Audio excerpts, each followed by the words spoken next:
So I was listening to a really interesting podcast about the way our brain tends to interpret the content of food that we eat.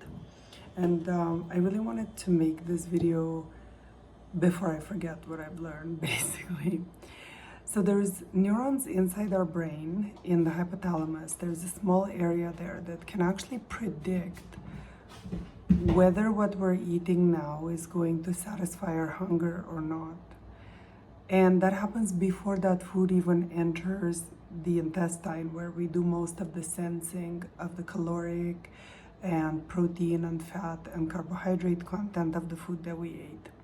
So we actually, before we even eat, we know whether that food is going to be satisfying, whether it's going to be providing us with sufficient protein, calories, fats, carbohydrates, probably even vitamins. Our body somehow knows that based on previous experience. An example of this that you can think of is, the very first time that you taste a beverage like coffee and it doesn't taste really, really good, but then you persist with it because you know that it's gonna make you feel awake. And then you actually start to like it because you know it's gonna make you feel awake. And in fact, I've noticed today when I was drinking my coffee that I was actually feeling awake while I was drinking my coffee, which is kind of bizarre because the coffee hadn't really had time to take effect yet. So the same way we think about food, we feel satisfied before the food actually has time to satisfy us. That is a process that is based on learning, and that learning happens constantly for us. So, for instance, if you were to tell me, I was thinking about how to apply this to our lives. If you tell me that, say, you don't really like chicken breast, for instance, and if you were to learn through experience that chicken breast, when you are hungry, makes you feel full, you might learn that chicken breast is pleasant for that reason. So your taste towards the chicken breast could actually change. So it's just one way that I'm thinking about applying this knowledge to our purposes.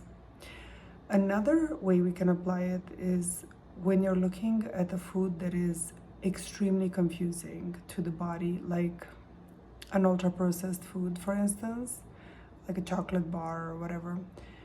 You look at it, I'm not sure that the body can accurately compute what's in it the same way that it would compute what's in an apple.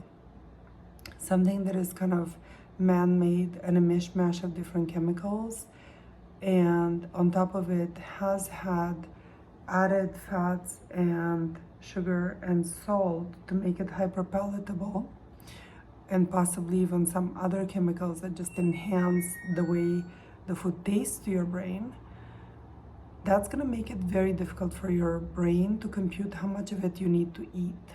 So whenever you mess up the chemistry of the food and it's no longer in its natural form, or it's less processed form, shall we say. I don't like the word natural because that doesn't really mean anything, but the more processed the food is, the harder it's gonna be for your brain to be able to tell how much of it to eat, where you're full, where you should stop. I hope that makes sense. If you have any questions about this topic, you can go ahead and watch the podcast that I was watching, and it's called the Huberman Lab. And it's the episode where Dr. Knight, who's a researcher on satiety and hunger and thirst, he talks about basically all of these scientific discoveries.